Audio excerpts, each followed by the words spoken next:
현재까지의 보호자 조치란에는요, 병원 진료, 하해 시도, 자녀와의 대화 등에 대해서 적으라라고 기재가 되어 있을 텐데요. 그렇지만 더 중요한 포인트들이 있습니다. 그래서 피해 학생의 경우에는 어떻게, 가해 학생의 경우에는 중요한 내용이 무엇인지 설명드리겠습니다. 우선 신고 학생의 경우입니다. 신고 학생의 경우에 부모님께서는요, 우리 아이를 위해서 어떻게 피해 회복을 위한 노력들을 했는지를 적어주시면 되는데요. 그동안 아이를 치료하기 위해 방문했었던 병원, 심리상담 받았던 심리상담센터, 를 방문했었을 때 치료의 내용, 횟수, 기간 등에 대해서 적어주시면 되겠고요.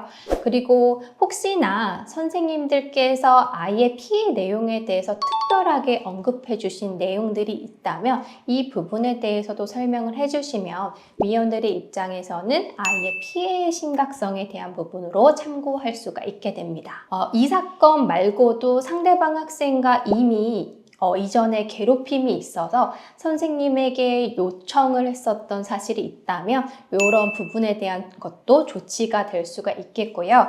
만약에 너무 심각한 상황이다 보니까 우리 부모님께서 형사 고소, 신고를 따로 하시게 되었다든지 SPO 선생님과 상담을 받으셨다라면 이런 부분에 대해서 사건의 진행 상황에 대한 부분도 기재를 해주시면 위원들께서 이 내용을 살펴볼 수가 있습니다. 자, 가해 학생 부모님의 입장에서는 어떤 부분이 중요할까요? 가해 학생 부모님의 입장에서는요, 크게 두 가지 생각해 주셔야 됩니다.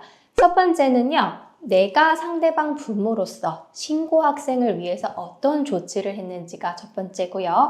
두 번째로는 이 사안과 관련해서 내 아이에게 어떤 조치를 했는지를 기억해 주셔야겠습니다. 신고 학생을 위한 나의 조치 무엇이 있을까요? 바로 부모로서 상대방 아이를 만나서 직접 사과한 적이 있거나 아니면 피해 학생과 피해 학생 부모님에게 어떤 연락을 통해서 사과를 시도하셨던 적이 있다라면 그것도 하나의 조치가 되겠고요.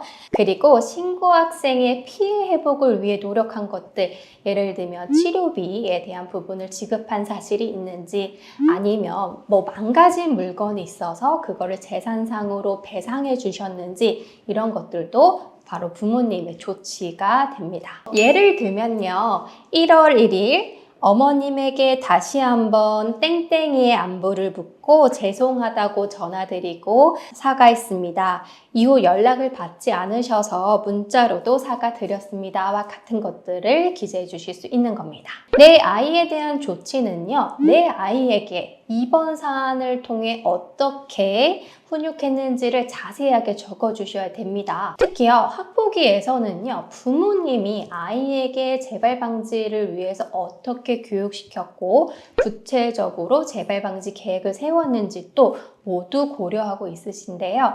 부모님의 이러한 노력도 바로 화해 정도, 반성 정도에 있어서 참고할 수 있는 요소이기 때문에 자세하게 잘 적어주셔야 되겠습니다. 사이다 학교폭력. 현재까지의 보호자 조치칸은요, 신고 학생의 입장에서는 추후에 피해 학생 보호 조치가 필요하다는 점을 설명할 수가 있게 되고요. 가해 학생의 입장에서는 부모님들께서 아이를 위해 실질적인 화해 노력을 어떻게 했는지를 설명할 수 있는 매우 중요한 칸이라고 할 수 있습니다. 보호자 확인서 작성하시면서 어려움 좀 있으시다면 저에게 상담 문의 주시면 제가 친절하게 자세히 설명드리도록 하겠습니다. 오늘도 시청해 주셔서 감사합니다.